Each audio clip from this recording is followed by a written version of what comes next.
What's up, guys? Welcome back. Another episode of MMA After Dark. I'm your host, Paul. Before we get started, tap that like button, hit that subscribe button. Doesn't cost you a thing, and it sure means a whole lot to me.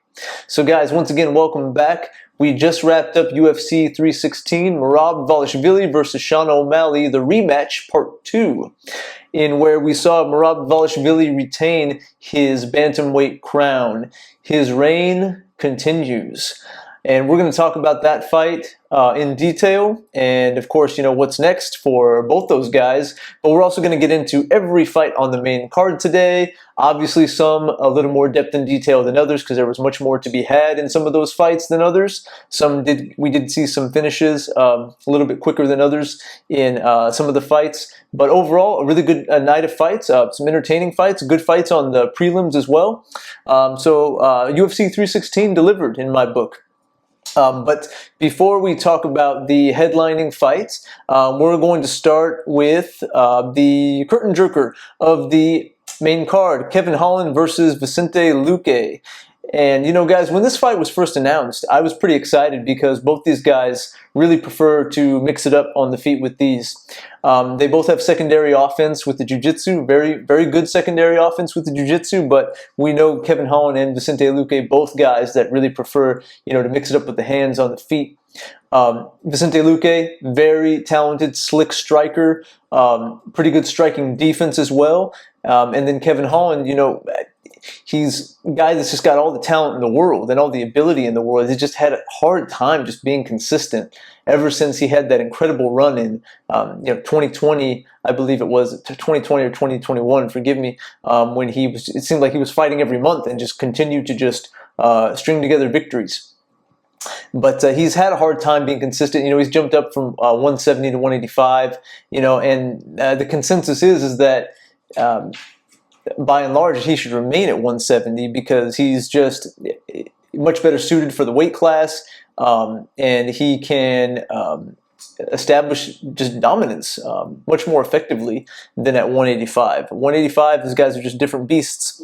But I had a hard time picking in this fight, and you always want to assume that Kevin Holland is going to show up as the version that we saw last night, a guy that just comes in, killer instinct, ready to go, ready to mix it up, not in there to clown around. But it's very hard when we're not sure what version of Kevin Holland we're going to see. Because when the guy that I saw last night comes to fight, I mean, he's giving anybody problems. Definitely at 170, and I'll say at 185 too. I've always felt with him it's more of a mental battle, and not to say that he necessarily questions himself, but his approach in these fights, both at 170 and 185, we've seen him come in and just all business, ready to go, like we did last night. But then we've seen other times where he gets in there and he kind of clowns around and he's high-fiving guys, and it looks like he's just in there kind of sparring.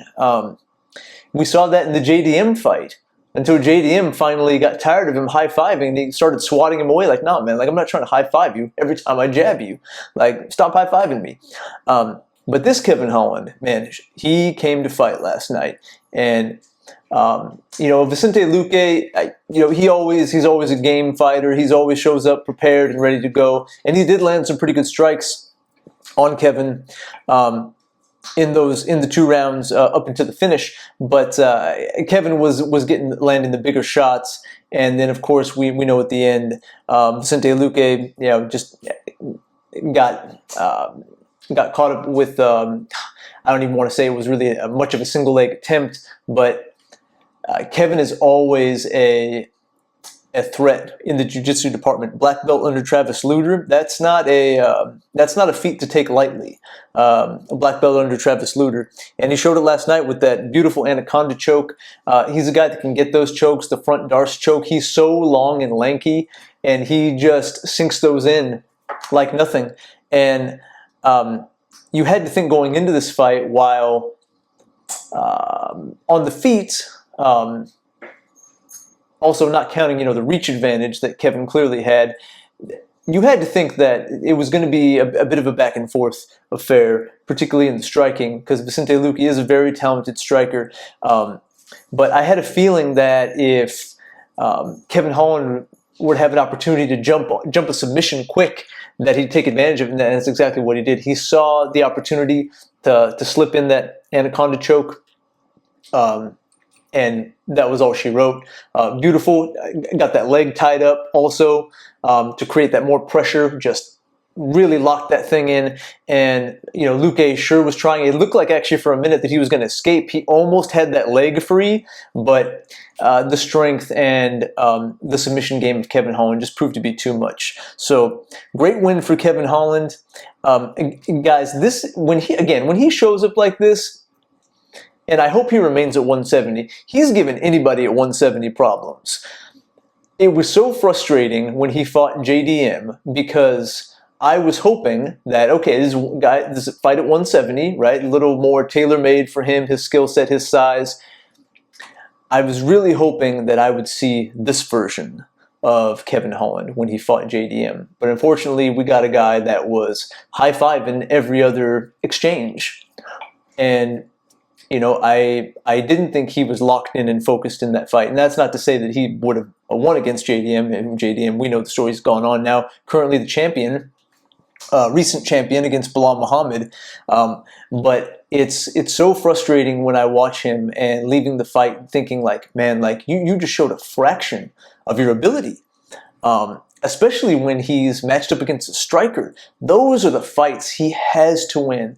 I know he's struggled in the past with some of the guys in the grappling department, even though he can hold his own with his jiu-jitsu game.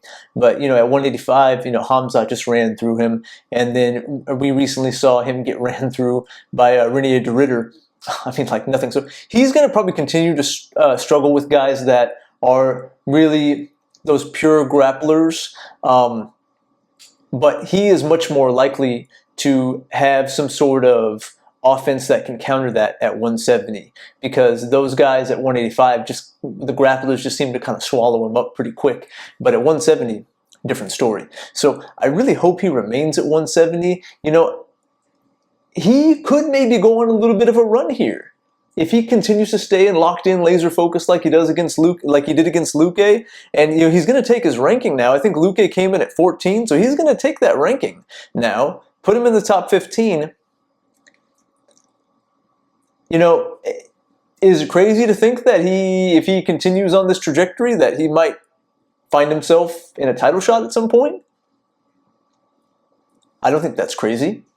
Now, he is going to have to show up with this same mentality every fight, though. He can't take these nights off like he does and get in there and just start clowning around, especially if he continues to climb the ranks. But this guy, the guy that I saw last night, he's given anybody at 170 problems. So I hope that we continue to see this version of him, and I hope he stays away from 185. Kevin, stay at 170. That's your home. That's where we like to see you. That's where you're going to continue to do your best work. So, great win for Kevin Holland. Unfortunately, Vicente Luque didn't get the job done. He's going to probably lose his ranking. Probably is going to put him outside the top 15 now. Kevin Holland on to bigger and better things. We hope. Because, welterweight is getting really fun right now. But, man, now insert Kevin Holland into that mix. Some pretty fun matchups to be had. And we'll talk about that in a different video, what might be next for him in the welterweight division. All right, moving on, guys. We had the Mario Batista against Patchy Mix. Patchy Mix making his UFC debut, coming in with a lot of hype. And boy, did Patchy Mix sure have a lot to say during fight week. And, I'll say understandably so. He's a guy that came over from the Bellator and PFL. Now we jokingly refer to it as the PFL-ator after the PFL absorbed, what was left of Bellator roster. But, he was a guy that only had, I think, one loss, I want to say, prior to this in his professional career. 20-something wins and I think one loss. And this is a guy that had a really, really nice run in the Bellator, one of the Bellator Bantamweight tournaments. He went on a tear, and at that time he was looking like one of the best bantamweights in the world. Now, you have to take that with a grain of salt as far as like level of competition. It's a debate amongst MMA fan circles, right? Like how much stock can we put into these guys that come over from the PFL and Bellator or Ryzen or One Championship, right? And really the results have been mixed. It really kind of depends on the fighter, right? Some guys have really come in and held their own, like Michael Venom Page, and most recently we had Rene de Ridder came over as a double champ, kind of just with not a lot of I don't want to say not a lot of hype, but it really wasn't made of very much, not a huge deal when he was signed and brought over. It was just kind of like, oh, like Rene de Ridder's debuting. But man, he's had some things to say, and he's backed it up every step of the way so far. So, but it's been mixed, right? No pun intended. So. And of course, he's coming over. He's making his UFC debut. He wants to get some spotlight. He wants to get some attention on the fight. He's debuting on a main card of a pay-per-view, and he wants to get all the eyeballs on him. And he had every reason to be confident against a Mario Batista who. Is he necessarily like the cream of the crop of the bantamweight division? Like, no, he's a guy that's on a pretty good win streak right now, and he's slowly rising. But he's not a guy that you think of. And he might be now. We'll talk about that in a minute. But prior to this, he's not really a guy that you thought of in the same breath as the Petr Yans and the Corey Sandhagens, or even like the Song Yadong. Those guys. That are still kind of hanging around there in that top 5 and the upper top 10 of the bantamweight division. He's a guy that has a good fundamentals. He's a guy that gets in your face. He's a guy that has a good cardio, and he's a guy that kind of does everything well. Doesn't do anything great, but you had to think that Patchy Mix had a good shot at beating Mario Batista in this fight. And he sure was confident all fight week. I don't want to say he was talking smack and really crossed any lines or anything like that. But he made it very clear. What he said was he's going to beat, and I think he might even say he's going to finish Mario Batista, and it's going to propel him into a title shot. Well, Mario Batista had something to say about that, because he really affirmed every fan's belief. I should say those fans that are of the belief that these guys that come over from the PFL and Bellator just are not on the same level as the guys in the UFC, particularly the guys in the top 15. He affirmed all those beliefs. And man, as bad as Patchy Mix looked, man, Mario Batista looked really good. Really good. He was in his face. He was throwing really slick combinations. His approach was fearless. At no point did he feel any kind of threat from Patchy Mix. In the third round, Patchy did start to finally string together some okay offense. He landed some good shots, but I really was quite speechless, to be honest, when, even through the first minute, with Patchy Mix's approach. Stiff as can be, and a lot of these things, guys, I know it's been said to death already in the one day since their fight. I mean, it's all over social media. Everyone's talking about, oh, this guy is just stiff. No kind of movement, no head movement, no footwork, throwing these just afterthought kind of shots, single shots, not stringing together combinations. I think he attempted one takedown, which he's known to be a pretty fierce grappler, but that also can mix it up on the feet. But, I mean, if you knew nothing about Patchy Mix before this fight, you really would look at him and be like, who is this guy, and how did he get on the main card of pay-per-view?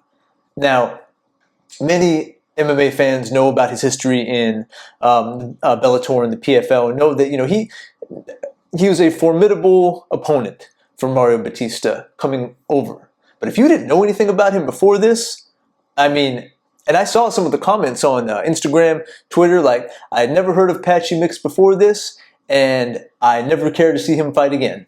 I saw many comments like that, and while I don't think this is the best version of Patchy Mix, and while I do feel like there's a lot more he can still show, I mean, man, that's a rough debut. That is just a...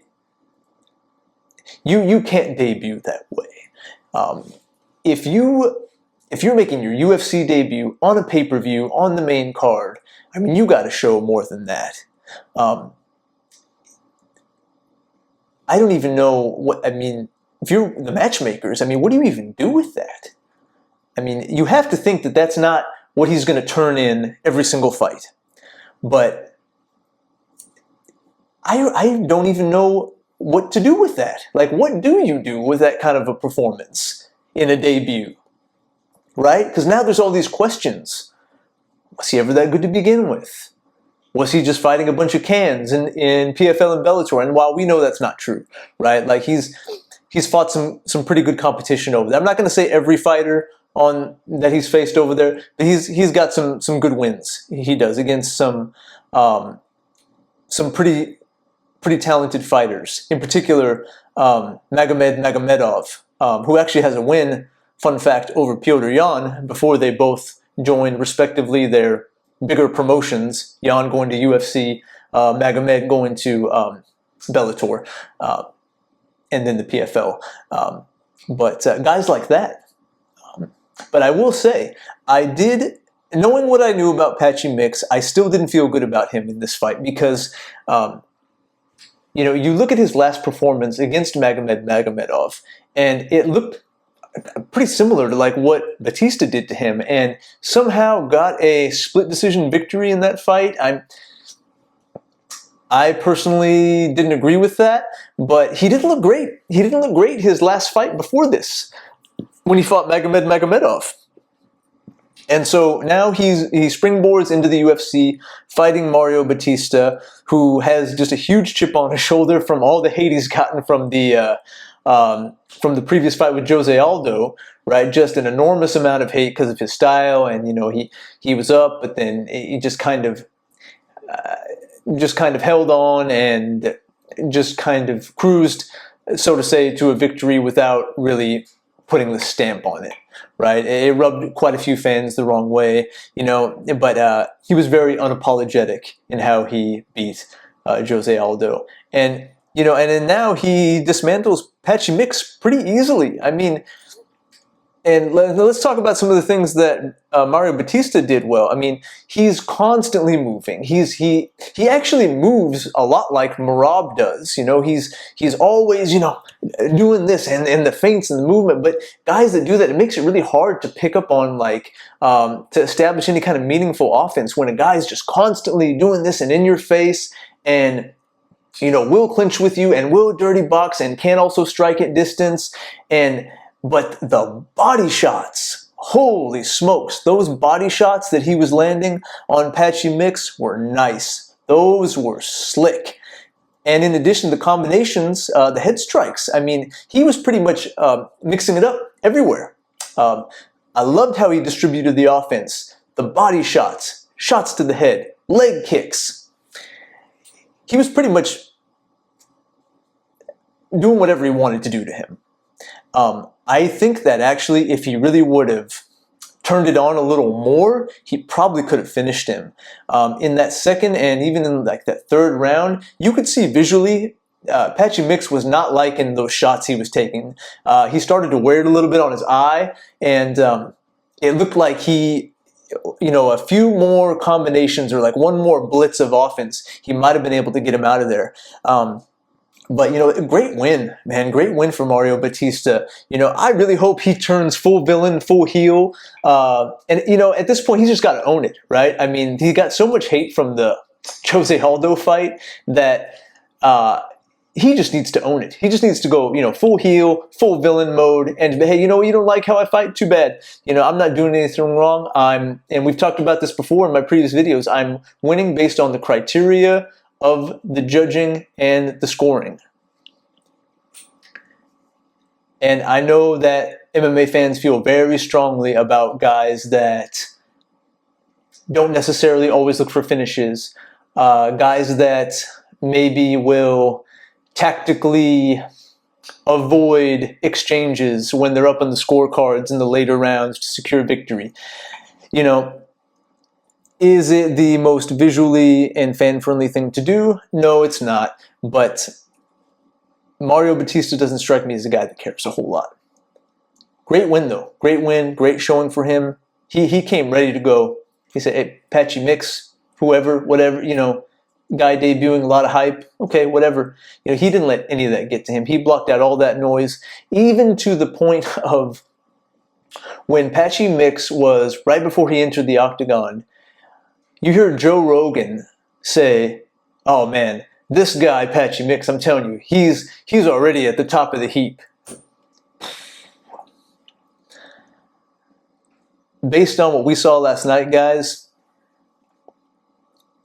he shouldn't be anywhere near a main card, his next fight. Pay-per-view or fight night, for that matter. He's got to start climbing back up, because it'd been one thing if he had, really turned in a good performance in a losing effort, right? Like just emptied the tank. But I just didn't understand what he was doing. He really didn't give you much to work with, so to say, in terms of future matchmaking, in terms of any kind of optimism for any kind of throwing him in for any kind of parity within the top 15. Like, you can't really do much with that performance. So it's going to be interesting to see what they do with him next, and what he has to say about this performance after. But for tonight, Mario Batista, shut him up, shut up the haters, and Mario Batista is going to move up. He's going to move up and he's going to move on in a bantamweight division that, could use a little bit of parity right now. So the time is right for him to surge. So good on Mario Batista. Moving on. Joe Pyfer versus Kelvin Gastelum. Kind of a weird fight, guys, to be honest. I'm not going to spend a ton of time on this one. Joe Pyfer gets it done by unanimous decision. Second and third rounds definitely a little closer. Well, actually much closer. That first round, guys, I was starting to get a little concerned for Kelvin Gastelum. When Pyfer knocked him down the second time and had him on his back, and then eventually, he let him back up, I really thought Joe should have just started raining down bombs on him.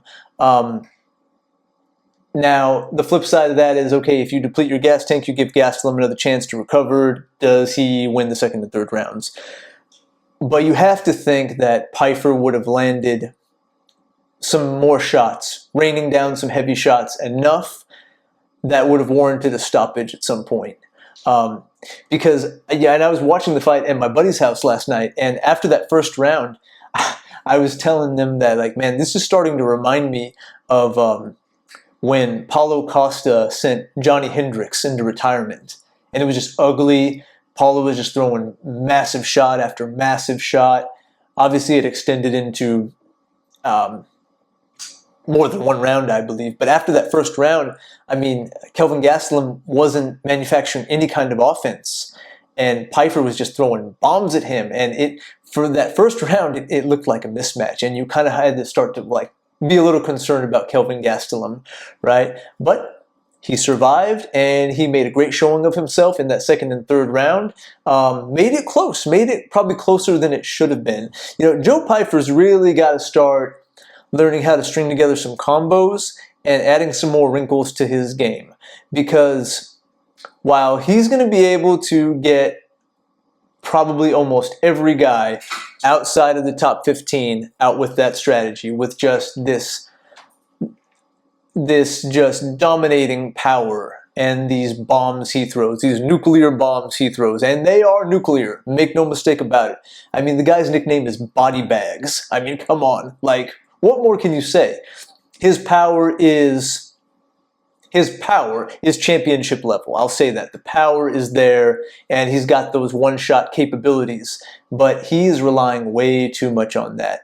And when you start facing guys like a Jack Hermanson that he faced previously, it's going to be, he's not going to be able to implement that game plan and be successful, especially over the course of 5 rounds, let alone 3 rounds, right? And, you know, Jack is a crafty fighter, but he was able to really maneuver away from a lot of Pyfer's, you know, power shots, and just did what he did. You know, he peppered away at him. He accumulated points round by round, and he was able to steal that victory from him. But you know, those guys are intelligent fighters. The guys that he would potentially face in the top 15. And that's not to say that he couldn't beat guys in the top 15, but at some point, like if his goal is championship, he's got to add some more wrinkles to his game, because that round 2 and 3 was probably closer than he would have liked. And, you know, in the world of MMA, you never know what these judges are going to turn in with scorecards. So he's got to add some more wrinkles to his game if he has championship aspirations. He's got all the power in the world, and you know, he can finish guys like that with single shots. That's the kind of power he has. But if he wants to continue to move up in the very stacked middleweight division, where there's killer after killer after killer, and while his power can allow him to hang with those guys, I mean, I'm just going to throw out a name here, right? I mean, like, Sean Strickland. He's not doing anything to Sean Strickland with that game plan. You know, Nasruddin Imavov, a guy that's very crafty, moves well, defensively sound, right? Very tricky striking. Kyle Baraglio. Like, if he is trying to elevate to championship, these are the guys he's got to have his eyes on and game plan accordingly and add wrinkles to his game accordingly. Still good win though. Kelvin Gastelum at 33, still not a bad name to have on your resume. Joe Pyfer gets it done, unanimous decision. At this point, with Kelvin Gastelum, you just got to give him fun fights. He looks like that he didn't retire. The guy still wants to hang around, still wants to be involved. Doesn't fight that often, but you know, he is a guy, has a lot of name value still, and a guy still pretty young. I mean, not pretty young. At 33, he's still got a few years left before he probably hangs it up. So give him some fun fights. Joe Pyfer will continue to move up. Moving on, co-main event, Kayla Harrison versus Juliana Pena. So guys, before this fight was called in the second round, before Kayla submitted Juliana with that Kimura, I was watching it, and it was kind of a bit of a sloppy fight in my opinion. You know, it wasn't very technical. It wasn't very, there just wasn't a lot there. You know, Juliana really couldn't get any of her striking going. Kayla clinched with her pretty quick, was able to take her down in the first round. It did look like for a moment in that first round that Juliana was trying to work some sort of a triangle, right? Like she pulled guard, and then Kayla did have some moments where she left herself open for that triangle, but Juliana just couldn't get into the effective position enough to like sink that in. And even then, you know, I don't even know if she'd be able to, but she does have sneaky submissions. She does have that in her back pocket, even though she does prefer to stand and trade, right? But as we got into the second round, you know, Kayla takes her down again, and you know, the round is winding down, and I stood up to stretch because I was like, okay, we're going to go into the third round now. And then I was like, oh, you hear the broadcast. Oh, she tapped. I'm like, whoa, like what happened? Because the camera angle was on the opposite side. And then you hear, I think it was DC that said, oh, man, got her with the Kimura. And then, you know, you go to the replay, and sure enough, she had that in tight. And you know, there was some talk on social media about Pena and about how, oh man, it was under 10 seconds, no heart. She should have toughed it out. She should have just ridden it out. It would have been okay. You guys, 2 more seconds, Kayla would have snapped her arm without even applying that much pressure. I mean, that thing was locked in tight. So as soon as she applied that pressure, she tapped. She knew. She knew that. I mean, at that point, maybe there was 8 seconds left, 7, 8 seconds left. Could she have held on? Yeah. Would she have also get to keep her arm intact? No. She would have snapped that thing. No question. No question. If there's one thing that Kayla Harrison can do is use her strength as an advantage in those positions. She is incredibly strong. I mean, you can see it visually, but then, I mean, in this day and age, how often do we see guys and ladies, and I say guys, and I'm saying the ladies as well, but how often do we see the fighters tap quickly to Kimura locks? If anything, sometimes they get it really extended out, right? Like not like so. I know it probably look ridiculous right now, but you know they get it kind of extended out to try to break away, right? But then they keep twisting and twisting and twisting. That's usually what you see, even when we do see guys eventually like tap to a Kimura, but it doesn't happen that often. So the fact that she did tap that quick, I mean, that says a lot about Kayla's ability to just be that marauding, powerful, dominating fighter. I mean, it is an X factor for her.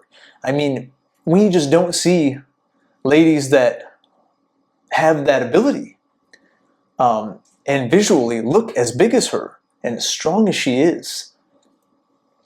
So the fact that she tapped that quick to the Kimura is a testament to her strength and her ability to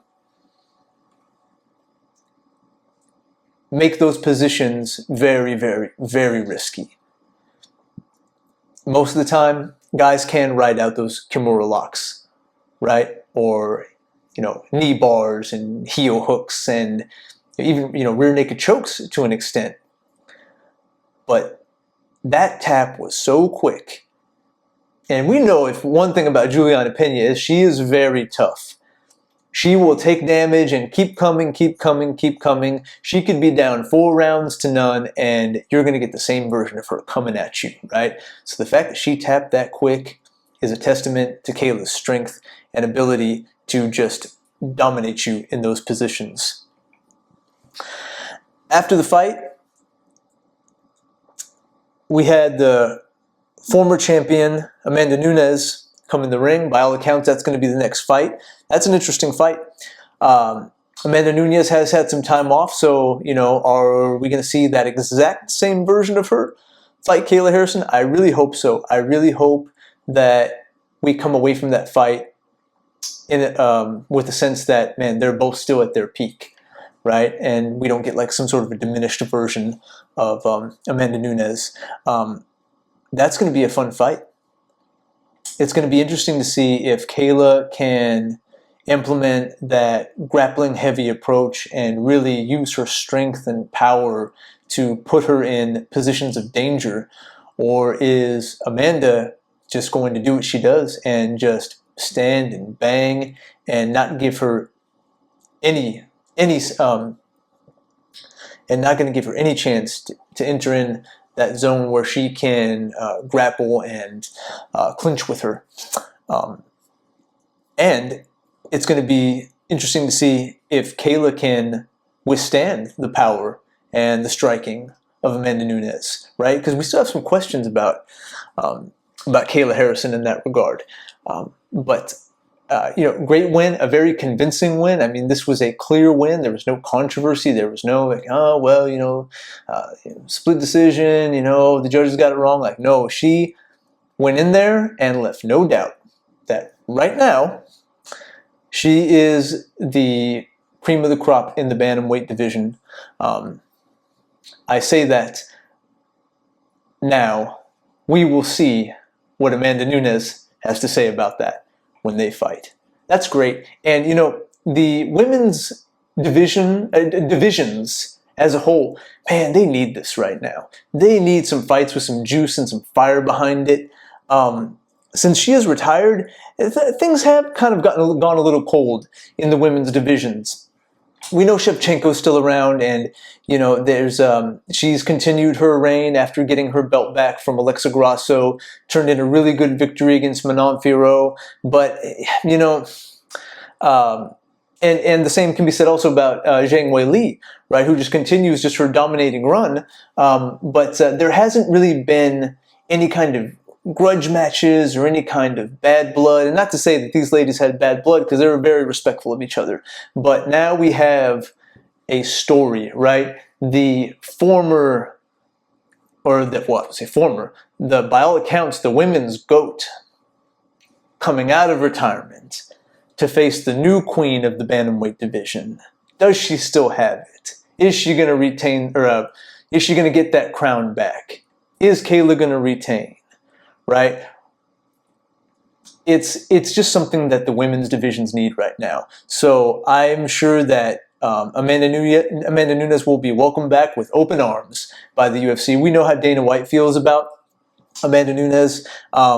He always just has the best things to say about her, and I'm sure that he's been probably wanting for a while to get her back for at least a few more fights. So that's going to be next. That's going to be a fun fight. Great win for Kayla Harrison, and we'll see what develops with Amanda Nunes when she can get back in that testing pool and when they can book that fight.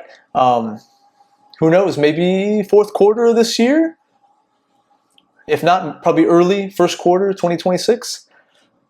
Good stuff on the way. All right, guys, and then we get to the main event: Merab Dvalishvili versus Sean O'Malley.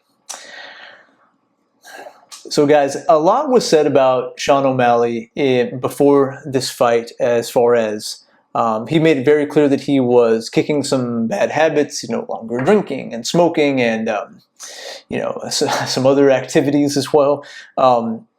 He made it really clear that he's turning 30, he's a family man now, he's got a new kind of outlook and mindset about life and fighting. And, and I know that the UFC has to build these fights and they have to, sell it and everything. But, there was, when he got in the octagon, they were talking about he looks a little bit bigger and he looks this and he looks that. No color hair, and he's more focused and he's kicked all these habits. And, well, it sure didn't make a lick of difference, unfortunately for him, because Merab Dvalishvili, very, very much so, is continuing to get even better. And that's a scary thing. We know he has ability to finish, but it's been a while. It's been a while since we've seen him get a finish. Even though he turns in dominating performance after dominating performance. Submits Sean O'Malley in the third round. There was some mixed feelings about the exact choke that he sunk in. UFC stats has it as a guillotine choke. Regardless of the choke, that was slick. That was nice. But you had to be impressed with Merab's striking. He hit Sean with some pretty heavy shots. And in the first round, you had to think that Sean didn't want to get out to a slow start and then, get into the second, third rounds and be like, oh man, here we go, I'm behind already, and now I got to deal with the wrestling, right? But as we look at the fight and the stats of the fight, pull them up here. In the first round, Merab outstruck him 48 total strikes to 16. Significant strikes, 17 to O'Malley's 12. And then 2 of 4 takedowns with 1 minute and 54 seconds of control time. So not a good round for O'Malley to start.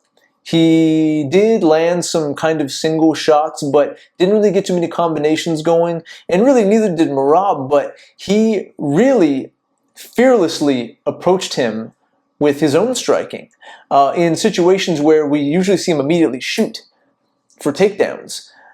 Situations where he's got guys backed up against the fence or back behind that line right before the fence. That's usually when we see him go right to takedown.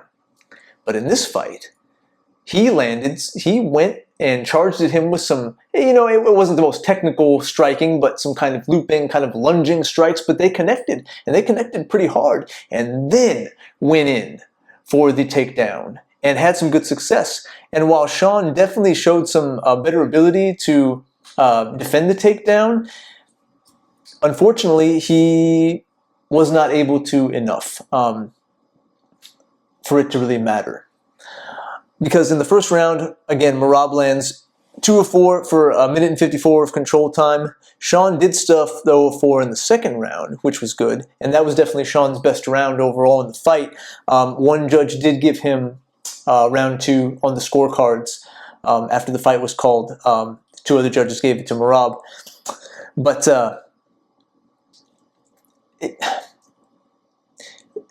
this definitely was not the version of Sean we were hoping to see, right? We know he can do it all on the feet. We know he's got really good striking. He's got good head movement, got great footwork. He has good power, great power, I should say. The power carries even when he's on the back foot. He's not one of these guys that has to be moving forward for the power to carry, right? He's a guy that can backpedal and be on the back foot and still land strikes and have it carry that same power.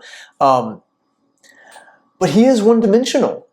And, this doesn't really get talked about a whole lot because he was able to ride that one dimension, the striking, all the way to a championship. And that's a credit to him and a testament to his skills. But man, in this day and age, guys, it is so incredibly hard to be a one-dimensional fighter and really get to championship level.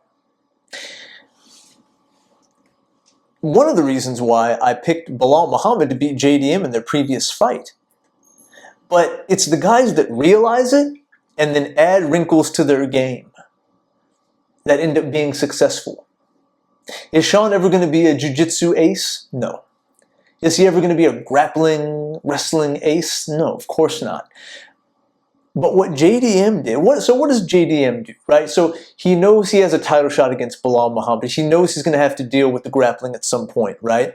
He knows he's not going to be able to out-wrestle Belal Muhammad, right? He knows that he can have the advantage with the striking, which he did, but to prepare. And as he continues to get older, because he's still growing and developing, what does he do?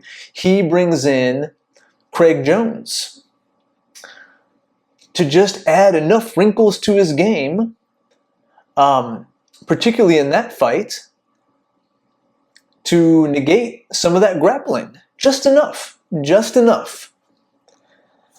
Now, of course, we're dealing with Merab Dvalishvili, who, I don't know if it would have mattered how many wrinkles he would have added to his game. But, guys, this just wasn't even close. I mean, at no point did he have Merab in any kind of danger. At no point was he threatening really much kind of meaningful offense. I don't think he ever had Merab hurt at any point. I think Merab hurt Sean a couple times with some of those lunging, blitzing hooks he was throwing. And, he did what Merab does. He takes him down in the third round, and then he works that submission, right? And people were shocked because even the commentary was saying, oh, okay, well, he's safe now. But then once he rolled over, and then someone said, oh, man, that's tight. And he just bridged and applied all that pressure. And Sean was done for, unfortunately for him.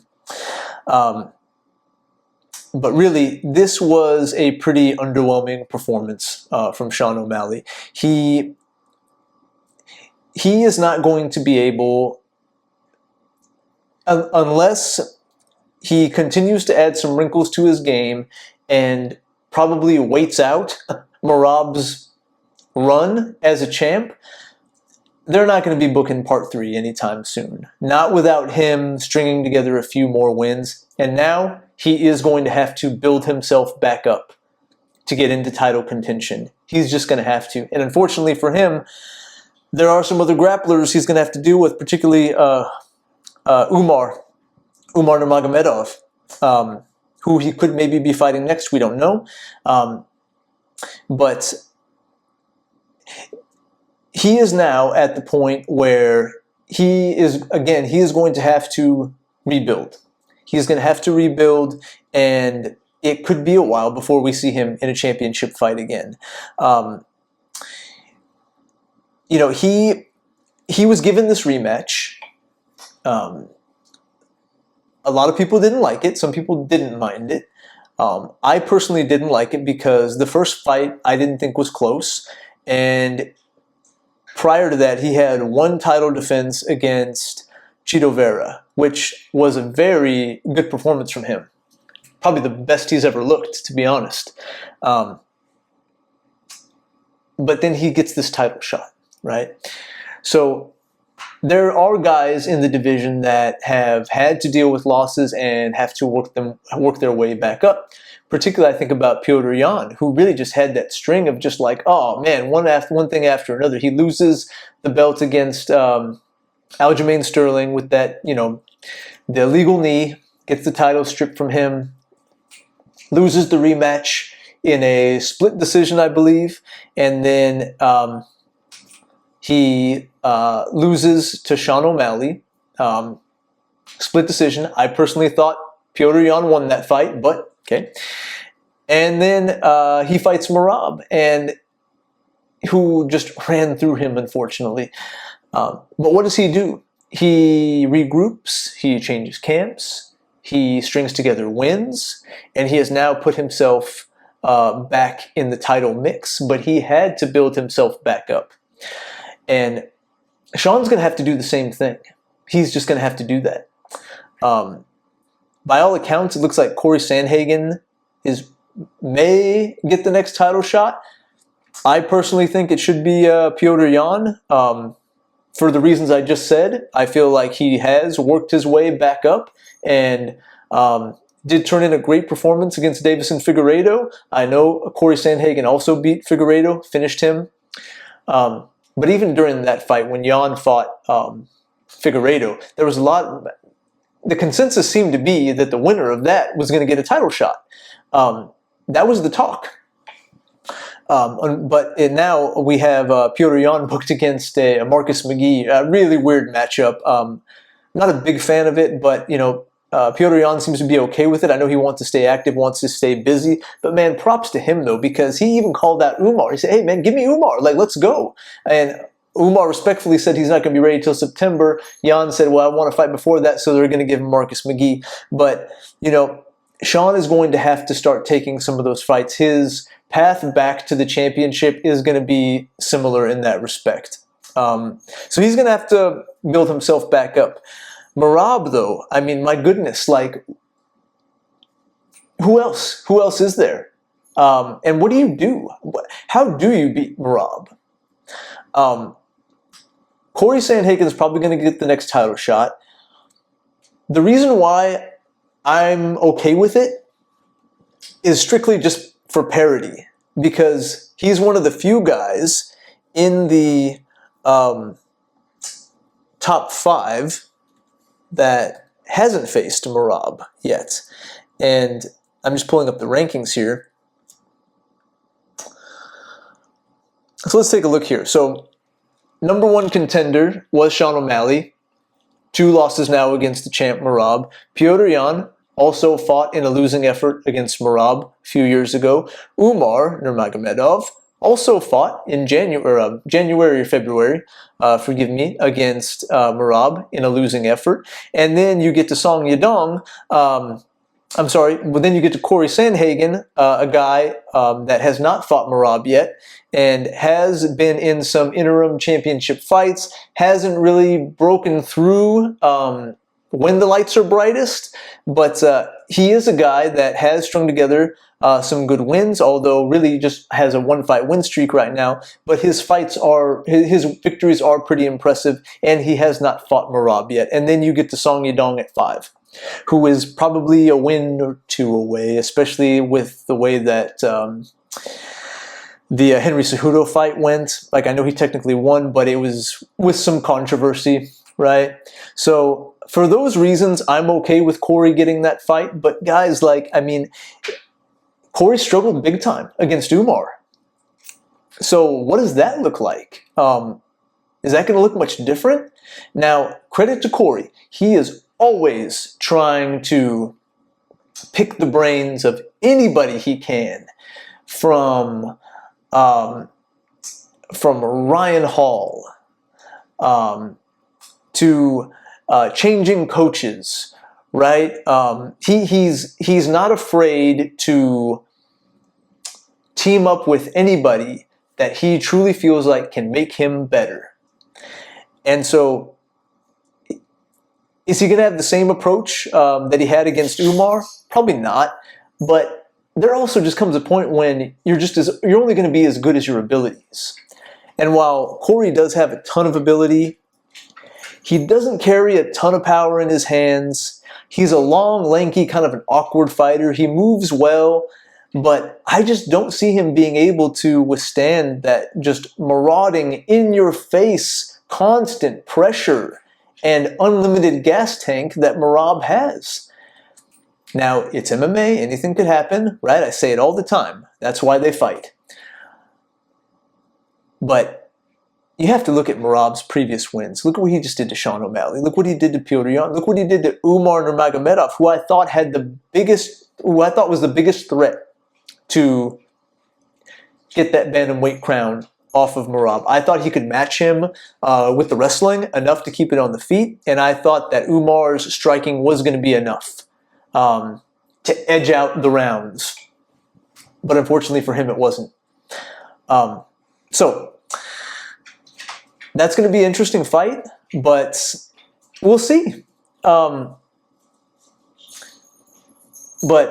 you know, gun to my head right now, I mean, how can you pick against Merab at this point? Or, I mean, you just can't. I mean, it's been so long since we've really seen him be in dangerous positions, threatened, hurt. I think he is going to reign for a little bit longer, quite a while longer.